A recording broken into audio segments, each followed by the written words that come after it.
오늘도 이 귀한 오예배 자리에 나오신 성도님들을 주님의 이름으로 축복하고 환영합니다. 우리의 예배 가운데 말씀을 깨닫는 은혜, 하나님의 말씀을 통하여 우리의 삶이 변화되어지는 놀라운 은혜를 경험할 수 있는 우리 복된 성도들이 되어지길 주의 이름으로 간절히 축원합니다. 오늘 본문의 말씀을 보면 다윗은 하나님 앞에서 탄식을 합니다. 한탄을 하고 있죠. 자신의 모든 아픔과 상처를 하나님 앞에서 쏟아붓고 있습니다. 오늘 본문의 말씀 1절과 2절의 말씀이에요. 우리 시편 13편 1절과 2절의 말씀 다시 한번 봉독합니다. 여호와여, 어느 때까지일까? 나를 영원히 잊으시나이까? 주의 얼굴을 나에게서 어느 때까지 숨기시겠나이까? 나의 영혼이 번민하고 종일토록 마음에 근심하게 어느 때까지 하오며 내 원수가 나를 치며 자랑하기를 어느 때까지 하리이까? 지금 다윗은 하나님을 향해 이렇게 하소연합니다. 하나님, 지금 하나님께서 나를 잊으신 거 아닙니까? 언제까지 하나님의 얼굴을 나의 삶 속에서 숨기려 하십니까? 내가 언제까지 슬퍼하고 내가 언제까지 아파하며 내가 언제까지 이렇게 힘들어해야 합니까? 나의 원수들은 신이 나서 춤을 추고 있습니다. 나의 원수들은 나를 이겼다라고 이야기하며 자랑하고 있습니다. 내가 언제까지 이러한 절망 속에, 이러한 좌절 속에 살아가야 됩니까? 라고 자신의 인생을 한탄하며 자신의 인생을 탄식하고 있더라는 거예요. 우리가 알고 있는 다윗의 인생은 우리가 생각하는 것처럼 그렇게 멋지고 화려한 인생만 있었던 것은 아닙니다. 우리가 사무엘상과 사무엘하의 말씀을 천천히 묵상해 보면요, 다윗만큼 불우한 인생, 다윗만큼 불행한 인생을 산 사람도 없는 것처럼 보여져요. 어찌 보면 다윗의 인생을 깊이 묵상해 보면 다윗이 어떻게 살아갈 수 있었을까? 정말로 다윗처럼 이렇게 큰 고난과 시련 속에 있다면 스스로 목숨을 끊어도 전혀 이상하지 않을 것만 같은 그러한 불행이, 그러한 불우한 삶이 바로 다윗의 삶 속에 있더라는 거예요. 우리 말씀을 한번 찾아볼까요? 사무엘상 22장입니다. 다윗이 얼마나 힘겹게 하루하루를 살아가고 있었는지 사무엘상 22장 17절에서 19절까지의 말씀이에요. 사무엘상 22장 17절에서부터 19절까지의 말씀, 제가 한 절, 우리 성도님들이 한 절 교독해서 봅니다. 왕이 좌우의 호위병에게 이르되 돌아가서 여호와의 제사장들을 죽이라. 그들도 다윗과 합력하였고 또 그들이 다윗이 도망한 것을 알고도 내게 알리지 아니하였음이니라.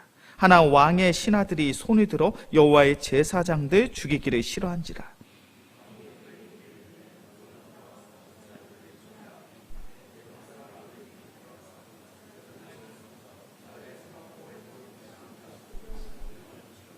함께 봉독합니다. 제사장들의 성읍 노베 남녀와 아이들과 젖 먹는 자들과 소와 나귀와 양을 칼로 쳤더라. 사무엘상 22장 17절부터 19절까지의 말씀을 보면요, 왕이 등장합니다. 이 왕은 누구입니까? 이스라엘의 초대왕 사울 왕이에요. 이 사울 왕이 자신의 신하들에게 명령을 하고 있습니다. 그 명령의 내용이 무엇인가? 이 노비라는 성에 있는 그 모든 제사장들을 다 죽이라는 거예요. 제사장만 죽이는 것이 아니라 제사장의 모든 가족들, 식소유들, 그리고 그들의 가축까지도 다 죽이라고 그러한 명령을 하고 있습니다. 왜 사울왕이 하나님을 예배하며 하나님을 찬양하는 그 모든 제사장들을 다 죽이라고 명령하고 있습니까? 그 이유는 한 가지예요. 다윗을 협력했기 때문입니다. 이 제사장이 어떻게 다윗을 도왔는가? 사무엘상 21장 1절부터 4절까지의 말씀이에요. 사무엘상 21장 1절부터 4절까지의 말씀, 제가 한 절, 우리 성도님들이 한 절 교독해서 봅니다. 다윗이 노베 가서 제사장 아히멜렉에게 이르니 아히멜렉이 떨며 다윗을 영접하여 그에게 이르되 어찌하여 내가 홀로 있고 함께하는 자가 아무도 없느냐 하니.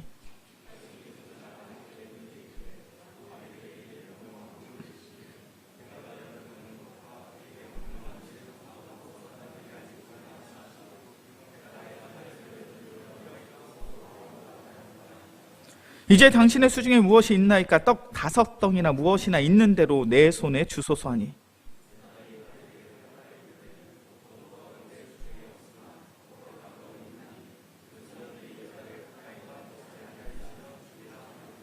아멘. 다윗이 사울에게 쫓기고 있는 그러한 상황입니다. 사무엘상 21장의 말씀을 보면 사울왕의 추격이 그렇게 만만한 그런 추격은 아니었던 것 같아요. 제대로 식사 한 끼 할 수 없는, 먹을 것 하나 구할 수 없는 그런 절박한 상황 속에서 다윗은 도망치고 또 도망을 쳤습니다. 이제 다윗은 너무 배가 고픈 거예요. 그리고 다윗과 함께한 이들도 수일을 굶었습니다. 먹을 양식이 필요한 거예요. 그래서 다윗의 선택이 무엇이냐면 노베에 있는 제사장들을 찾아가 그들에게 먹을 것을 구하는 것이 그가 할 수 있는 전부였습니다. 그래서 사무엘상 21장의 말씀을 보면 노베 땅에 있는 이 제사장들이 다윗에게 하나님께 제사를 드렸던 진설병을 나누어 준 것이에요. 그것이 이 제사장들이 다윗을 도운 전부입니다. 무엇인가 거창하게, 무엇인가 화려하게 다윗을 도운 것이 아니에요. 굶주려 있고 배고파하고 있는 그들에게 작은 빵을 나누어 준 것, 그것이 이 제사장들이 한 전부입니다. 그런데 그 결과가 뭐냐라는 거예요. 내가 다윗에게 빵을 나누어 줬느냐? 내가 다윗에게 떡을 나누어 줬느냐? 왜 너희가 다윗을 보고도 나에게 신고하지 않았느냐? 그 죄목을 가지고 사울왕은 높 땅에 있는 그 모든 제사장들을 다 진멸합니다. 다 죽이게 돼요. 제사장 85명뿐만 아니라 그들과 속해 있는 그 가족들을 다 죽이고 그들이 소유했던 가축과 재물까지도 다 진멸하는 그런 악행을 저지르게 되죠. 우리 다윗의 입장에서 한번 생각해 보자고요. 나를 도운 그 제사장들이 나 때문에 죽임을 당했습니다. 다윗의 마음이 얼마나 비통할까요? 다윗의 마음이 얼마나 애절했을까요? 내가 이렇게 고생하고 내가 이렇게 힘들고 내가 이렇게 어려운 건 그래도 내가 감내할 수 있고 감당할 수 있는 일이죠. 그런데 나를 도운 자가 나로 말미암아 아픔을 겪어야 됩니다. 나를 도운 자가 나로 말미암아 상처를 당해야 돼요. 나를 도운 자가 나로 말미암아 죽임을 당해야 됩니다. 그 사실을, 그 소식을 접한 다윗의 입장이 어떠하겠냐는 거예요. 그가 살아도 산 것에 기뻐할 수 있었을까요? 그가 생존한 것에 대한 감사와 기쁨이 있었을까요? 혹 그런 생각은 들지 않았을까요? 내가 차라리 죽는 게 더 나은 것이 아닌가? 내가 그냥 죽어져 버리면 나로 인해서 저렇게 죽는 사람은 없었을 텐데, 나로 인해서 저렇게 괴롭힘을 당하는 사람들은 없었을 텐데, 그렇다면 내가 굳이 이렇게 아둥바둥 살 필요가 뭐가 있을까? 그냥 내 스스로 내 목숨을 끊는다며, 혹 사울왕에 붙잡혀서 내가 죽임을 당한다면 그게 더 나은 인생이 아닌가? 지금 다윗은 깊은 절망과 좌절감 속에 놓여져 있는 거예요. 그리고 그 마음을 가지고 하나님을 찾고 있습니다. 하나님, 언제까지 내가 이런 비참한 삶을 살아야 됩니까? 언제까지 내가 이런 참담한 삶을 살아야 됩니까? 언제까지 내가 이런 깊은 절망 속에서 살아가야 됩니까? 나의 원수들은 희희낙낙하고 나의 원수들은 승승장구하며 나의 원수들은 형통한 인생을 살아가는 것처럼 보여지고 있는데, 언제까지 내가 이렇게 비참하고 언제까지 내가 이렇게 참담하며 언제까지 내가 이런 절망 속에서 살아가야 됩니까? 그런 마음을 가지고 하나님 앞에 나아가 한탄하며 탄식하며 애절함을 가지고 하나님 앞에 나아가더라는 거예요.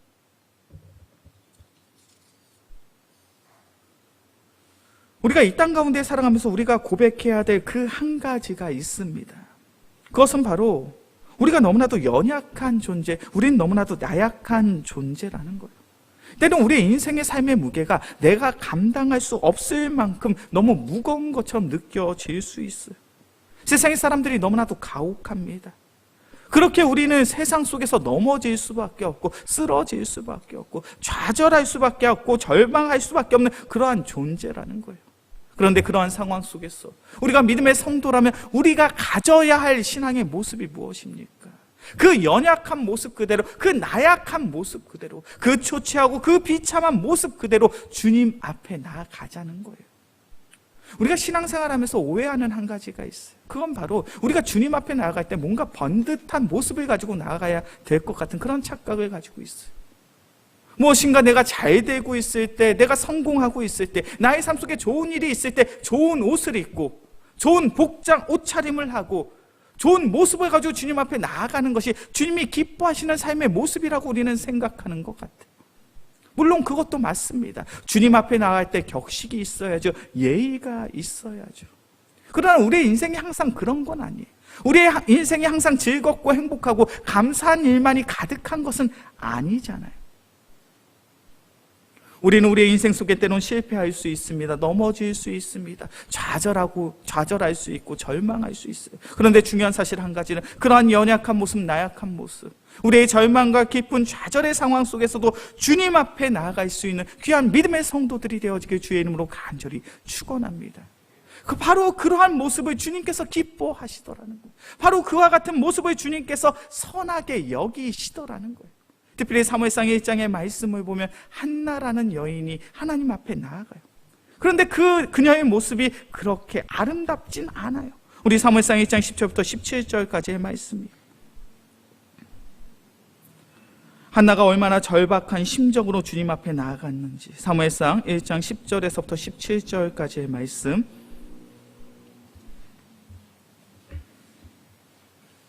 제가 한 절, 우리 성도님들이 한 절 교독해서 봅니다. 사무엘상 1장 10절에서부터 17절까지의 말씀 제가 먼저 봅니다. 한나가 마음이 괴로워서 여호와께 기도하고 통곡하며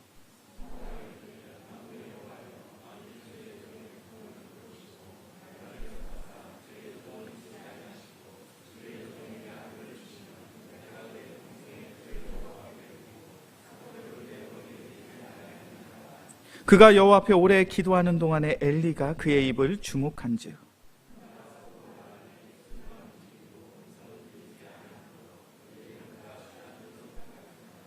엘리가 그에게 이르되 내가 언제까지 취하여 있겠느냐 포도주를 끊으라 하니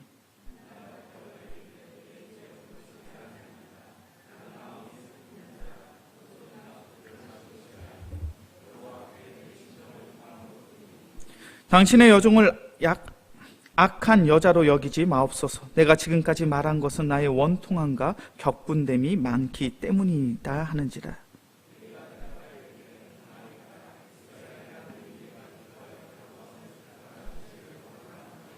아멘. 한나가 하나님의 성전 앞에서 하나님께 기도하기 위해 나아갑니다. 그의 마음은 심히 괴롭고 심히 어려운 상황이라고 이야기해요. 그녀는 하나님 앞에 나아가 심히 통곡하며 간절함을 가지고 기도합니다. 그녀의 기도의 모습이 얼마나 비정상적인 모습이었는지 엘리 제사장은 그녀가 취한 여자라고 생각하고 있습니다. 취한 채 횡설수설하는 그런 술 취한 여성으로 바라보고 있더라는 거예요. 그녀의 모습은 정상적이지 않습니다. 너무나도 이상한 모습으로, 이상한 모양으로 하나님 앞에 나와 간절히 자신의 삶의 이야기를 전하고 있는 거예요. 한나는 지금 하나님 앞에 절박함을 가지고 나아갑니다. 간절함을 가지고 나아갑니다. 애절함을 가지고 나아갑니다. 그렇게 당시에 사람들의 관점으로 봤을 땐 그 모습이 너무나도 이상하고 너무나도 낯설고 비정상적인 것처럼 보여지는 거예요. 그런데 그러한 모습이, 그러한 행위가 중요하지 않더라는 거예요. 우리가 하나님 앞에 어떠한 마음을 가지고 나아가는가, 어떠한 심정을 가지고 나아가는가, 우리가 하나님 앞에 어떠한 마음, 어떠한 심정을 가지고 내가 탄식하며 애절함으로, 한탄함으로 주님 앞에 나의 문제를 쏟아붓고 있는가, 이것이 중요하더라는 거예요. 우리는 신앙생활을 하면서 하나님 앞에 거룩한 모습으로, 경건한 모습으로, 성결한 모습으로 무엇인가 격식을 차리고 무엇인가 예의를 차리고 주님 앞에 나아가는 것이 참 좋은 것이라고 생각해요. 네, 맞습니다. 그것은 분명 좋은 모습이에요. 그러나 우리가 늘 그와 같은 모습으로 주님 앞에 나아갈 수 없더라는 것을 인정하자는 거예요. 만약 우리가 하나님과 우리의 관계가 왕과 신하의 관계, 주인과 종의 관계라면 격식이 있어야 돼요. 예의가 있어야 돼요. 신하가 왕의 앞에 나아갈 때 당연히 격식과 예의를 차려야 됩니다. 신하가 주인 앞에 나아갈 때 그 신하는 주인 앞에 격식과 예의를 가지고 마주하는 것이 마땅하죠. 그런데 우리와 하나님의 관계는 어떠한 관계입니까? 우리와 하나님의 관계는 아버지와 아들의 관계, 아버지와 자녀의 관계인 줄로 믿습니다. 이것이 얼마나 놀라운 신앙의 고백인지 몰라요. 로마서 8장 14절과 15절의 말씀을 보면 성경은 이렇게 말씀합니다. 무릇 하나님의 영으로 인도하심을 받은 사람은 곧 하나님의 아들이라. 너희는 다시 무서워하는 종의 영을 받지 아니하고 양자의 영을 받았으므로 우리가 아빠, 아버지라고 부르짖느니라. 이 세상을 창조하신 하나님, 이 세상을 창조하신 하나님을 향하여 우리는 무엇이라 고백할 수 있습니까? 당신은 나의 아버지십니다. 당신은 나의 아빠이십니다라고 우리가 믿음으로 고백할 수 있다라는 거예요. 왜요? 이 세상을 창조하신 전능의 하나님께서 우리를 양자 삼아 주셨기 때문입니다. 이 세상을 창조하신 전능의 하나님께서 우리를 하나님의 자녀로 삼으셨다라는 거예요. 이것이 얼마나 놀라운 믿음의 고백인지 몰라요. 이 세상을 창조하신 창조의 하나님, 전능의 하나님은 우리의 왕으로서, 통치자로서 이 세상을 군림하시는 것이 아니라 나의 아버지로서 나의 삶을 인도하고 계시다는 거예요. 아버지와 아들, 어머니와 딸의 관계는 어떠합니까? 아버지와 아들, 어머니와 딸의 관계는요, 물론 격식과 예의를 차려서 만나고 아름다운 사랑과 성김을 표현하는 그러한 모습, 그런 순간들도 있어야 되겠죠. 그런데 부모와 자식의 관계는 어떠합니까? 때론 아름다운 성김과 사랑이 없어도 애절한 만남과 위로가 자식과 부모의 관계 속엔 있잖아요. 내가 이 세상을 살아가다 실패했습니다. 참으로 좋지 않은 모습을 가지고, 피폐한 모습을 가지고 나의 아버지, 나의 어머니 앞에 나아갈 수 있어요. 그리고 우리는 부모님 품에서 하염없이 눈물을 흘릴 수 있습니다. 나의 억울함을, 나의 아픔을 나의 아버지에게, 나의 어머니에게 쏟아 부을 수 있죠. 마음의 상처와 아픔을 하소연할 수 있습니다. 그때 우리는 부모님의 품에서 따뜻한 위로를 경험하게 되죠. 우리에게 허락된 특권이 그렇다는 거예요. 우린 주님의 품 안에서 마음껏 눈물 지을 수 있는 특권이 있는 줄로 믿습니다. 나의 아픔과 나의 상처를 주님 앞에 쏟아 붓고 주님의 만지심과 주님의 위로하심을 경험할 수 있는 놀라운 특권이 바로 우리의 삶 속에 있더라는 거예요. 우리 영광교회 귀한 성도님들, 그러한 놀라운 특권을 누릴 수 있는 은혜의 성도들이 되어지길 주의 이름으로 간절히 축원합니다. 나의 삶 속에 어려움이 있으십니까? 지금 나의 삶 속에 근심되는 문제가 있습니까? 나의 삶 속에 염려의 문제가 있으십니까? 그렇다면 우리는 주님 앞에 나아가야 될 줄로 믿습니다. 주님 앞에 나아가서 나의 삶의 문제를 주님 앞에 고하자고요. 내가 이렇게 아픕니다. 내가 지금 이렇게 어렵습니다. 내가 이렇게 큰 근심과 걱정의 문제를 가지고 살아가고 있습니다.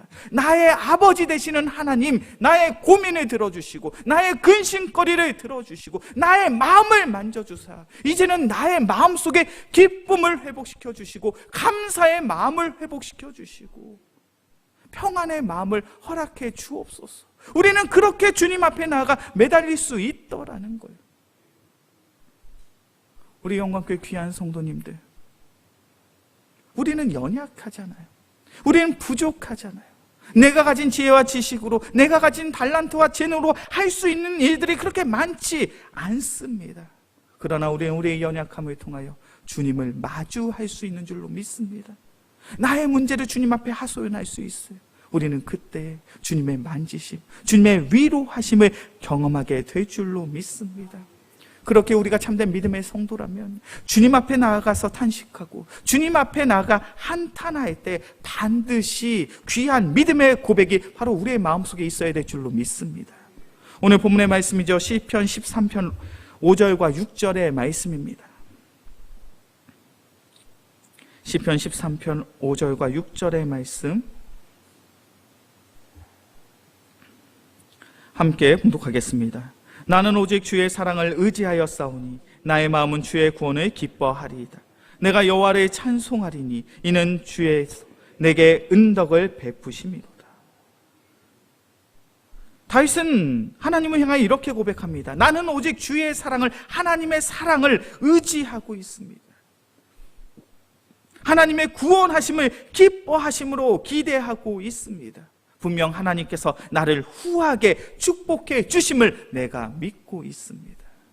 특별히 이 5절 앞에 나의 오직 주의 사랑을 의지하여 싸우니 이 문장 앞에 접속사 그러나라는 단어가 있어요. 이 히브리어 원문에는 이 접속사 그러나라는 단어가 있는데 이제 번역이 되면서 이 단어가 생략이 됐어요. 5절 말씀 앞에 그러나라는 단어를 넣어보면 다윗이 어떠한 마음을 가지고 하나님을 향해 이렇게 믿음의 고백을 하고 있는지 더욱 분명하게 보여집니다. 그러나 나는 오직 주의 사랑을 의지하여 싸우니 나의 마음은 주의 구원을 기뻐하리이다. 다윗이 어떠한 마음을 가지고 하나님 앞에 나갑니까? 나는 여전히 나의 상황, 나의 환경은 변화된 것이 없지만 여전히 사울왕은 나를 죽이려 하고 있고 나로 말미암아 나의 돈 이들이 큰 환난과 큰 시련을 겪고 있지만 그러한 상황 속에서도 나는 오직 주의 사랑을 의지하고 있습니다. 주님의 은혜를 갈망하고 있습니다. 나의 삶을 주님께서 구원해 주실 것을 확신하고 있습니다. 그렇게 나는 하나님을 찬양하며 하나님을 예배할 수 있습니다. 우리의 신앙생활은 믿음 생활인 줄로 믿습니다. 우리의 신앙생활이 믿음 생활이라는 것은 우리가 신앙생활을 할 수 있는 이 신앙생활의 중심엔 믿음이 있어야 된다는 거예요. 이 믿음이 무엇입니까? 히브리서 11장 1절의 말씀을 보면 믿음에 대해서 이렇게 정의하죠.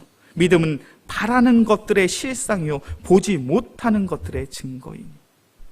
믿음이 뭐라고요? 바라는 것들의 실상이요 보지 못하는 것들의 증거니.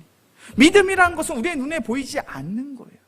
우리의 눈에 보이지 않지만 우리가 간절히 소망하고 기대할 때 하나님의 능력으로 말미암아 이 불가능한 일이 이루어지는 것, 바로 그것이 믿음인 줄로 믿습니다. 다윗의 고백이 바로 믿음의 고백인 거예요. 내가 인간적인 눈으로 보면 나의 인생은 소망이 없지만 내가 세상적인 관점으로 본다면 내가 절망하고 내가 좌절할 수밖에 없지만 내가 믿음의 눈으로 보니 여전히 하나님이 나를 사랑하고 계시고 여전히 하나님께서 나의 삶을 인도하고 계시는구나. 그렇게 나의 삶이 소망이 있고 그렇게 나의 삶이 희망이 있구나. 그것을 깨닫는 것이 바로 믿음의 삶인 줄로 믿습니다. 우리 영광교회 귀한 성도님들, 믿음이 있으십니까? 믿음의 눈을 가지고 신앙생활을 하고 계십니까? 믿음의 마음을 가지고 신앙생활을 하고 있냐라는 거예요. 인간적인 관점으로 본다면, 세상적인 관점으로 본다면 나의 인생 속에 제대로 풀릴 수 없는 그러한 난제들이 계속되고 있지만 나의 삶과 나의 환경이 어떠하든 하나님께서 나를 사랑하고 계시고 나의 삶을 통하여 하나님께서 일하신다라는 그런 확신, 그런 신뢰, 그런 믿음을 가지고 신앙생활을 하고 있냐라는 거예요. 우리의 신앙생활은 믿음 생활인 줄로 믿습니다. 우리의 신앙생활의 중심에 믿음이 있어야 돼요. 그리고 이 믿음이 간절한 기도라는 기도의 신앙의 모습으로 연결되어야 될 줄로 믿습니다. 이것이 복된 성도의 삶이에요. 우리의 삶에 어려움이 없는 것, 우리의 삶이 승승장구하는 것, 우리의 삶이 형통한 삶을 살아가는 것도 중요하겠죠. 그러나 이 세상을 살아가는 삶 속에 고난이 없고 시련이 없고 역경이 없는 인생은 없습니다.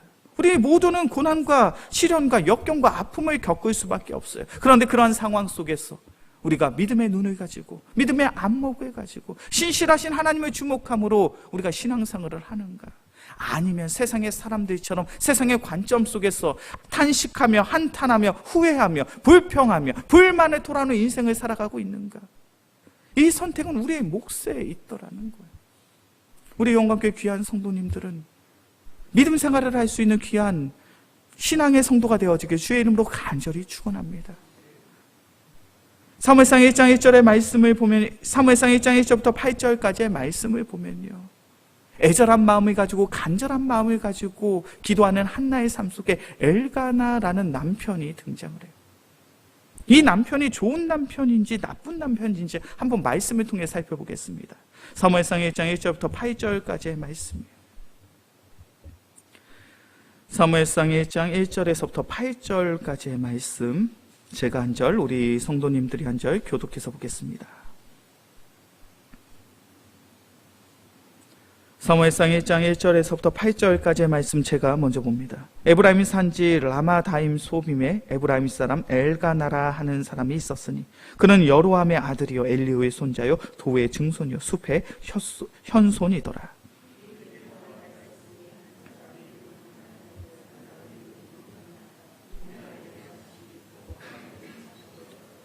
이 사람이 매년 자기 성읍에서 나와서 실로에 올라가서 만군의 여호와께 예배하며 제사를 드렸는데 엘리의 두 아들 홈니와 비느하스가 여호와의 제사장으로 거기에 있었더라.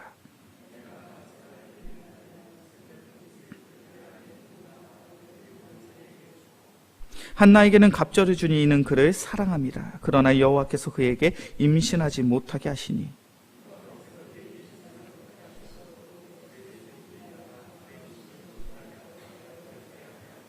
매년 한나가 여호와의 집에 올라갈 때마다 남편이 그같이 하며 분인나가 그를 격분시키므로 그가 울고 먹지 아니하니